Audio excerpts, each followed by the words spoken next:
Bastar police को अब तक का ऐतिहासिक सफलता मिली है। नक्सलवाद के खिलाफ एक बड़ा ऑपरेशन लॉन्च किया गया था, जिसमें अब तक का बड़े आंकड़ों के साथ माओवादियों को नुकसान पहुंचा है।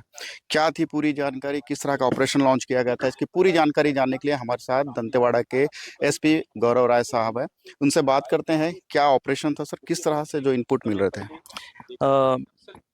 सूचना जो हमें एसआईबी के द्वारा प्राप्त हुआ था उसके हिसाब से ग्राम थुलथुली नेंदुर, जो कि दंतेवाड़ा नारायणपुर का सीमावर्ती इलाका है, वहां पर पूर्व बस्तर डिवीजन के एजेडसी नीति, एजेडसी कमलेश एवं कंपनी नंबर 6, जो मिलिट्री कंपनी नंबर 6, उसके माओवादी की लगभग 40 से 50 की संख्या में उपस्थिति की सूचना थी किसी मीटिंग को लेकर।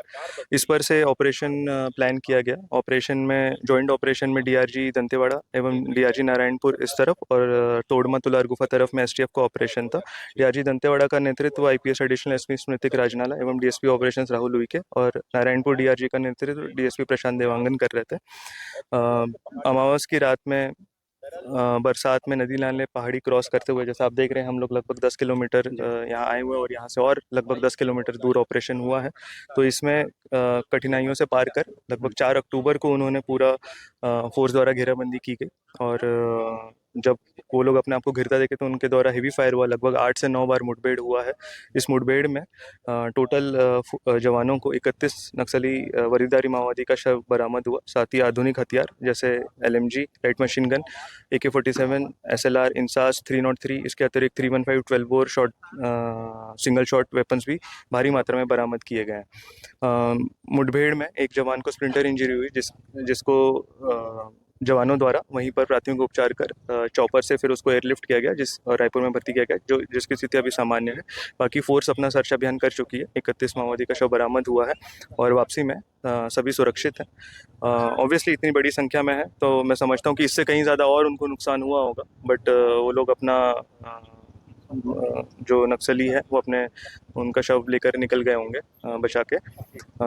बट मैं समझता हूँ जिस हिसाब से हमारे पास सूचना है तो जाहिर सी बात है, आई एम वेरी होपफुल कि इसमें एजेडसी और डीबीसी का रैंक के कार्डर हमें मिलेंगे। शिनाख्ती फोर्स जब वापस आ जाएगी तो उसके बाद हम लोग बता पाएंगे। सर, अब तक का बस्तर के इतिहास में माओवादियों के खिलाफ एक बड़ा ऑपरेशन था और बड़ी सफलता भी है। वो जो इलाका माओवादियों ने इकट्ठा हुए थे, जमावड़ा था, वो इलाका कितना चैलेंजिंग था, उस इलाके में ऑपरेशन करना कितना जटिलता थी। जी, आप देखेंगे अबुझमाड़ का जो इलाका है वो थोड़ा पहाड़ी वाला इलाका है, वहाँ कंटिन्यूस पहाड़ियाँ हैं। और जो आप मौसम देखेंगे इस समय, ये मौसम ऐसा है जिसमें मानसून की वजह से नदी नाले सारे भरे हुए हैं और दिन में इसमें इतनी उमस होती है कि फोर्स को चलने में काफ़ी दिक्कत होती है। इसके अतिरिक्त जो ऑपरेशन का दिन था उस दिन अमावस की रात थी। वो अमावस की रात ये सारे फैक्टर्स को कंसिडर करें, उसके बावजूद जवानों ने इतना दूरी तय किया और उसके फिर सही तरीके से घेराबंदी की और उसमें फिर हमें सफलता मिली है। सर, क्या लगता है कि क्या आंकड़े क्या बढ़ सकते हैं, क्योंकि बड़े संख्या में माओवादी थे, बड़े लीडर्स थे, किस रैंक के लीडर्स थे सर वहाँ पर। सूचना के हिसाब से एजेडसी रैंक के लीडर्स थे, जिनकी सूचना पर ही ऑपरेशन लॉन्च किया गया था। फोर्स द्वारा 31 माओवादी का शव बरामद हुआ है। इसके अतिरिक्त फिर जो वो लोग लेके चले गए वो फिर उनके बारे में तो अपन नहीं बता सकते हैं कि कितने और घायल हुए हैं या कितने और माओवादी मारे गए हैं। जी। तो सर, जो माओवादी मारे गए हैं कितने इनामी थे, क्या कोई आंकड़ा निकल के आया। हाँ, टोटल देखिए 31 नक्सल डेड बॉडीज़ है। वो आने के बाद उनकी शिनाख्ती होगी, उसके बाद हम लोग बता पाएंगे कि ये एजेडसी हैं, डीवीसी हैं, एसीएम है या कौन से रैंक पर है और किस पद में थे। उसके बाद ही हम लोग बता पाएंगे कि टोटल कितना है। बाकी अगर एजेडसी देखा जाए तो 25 लाख का इनाम एक एजेडसी के ऊपर शासन द्वारा घोषित है।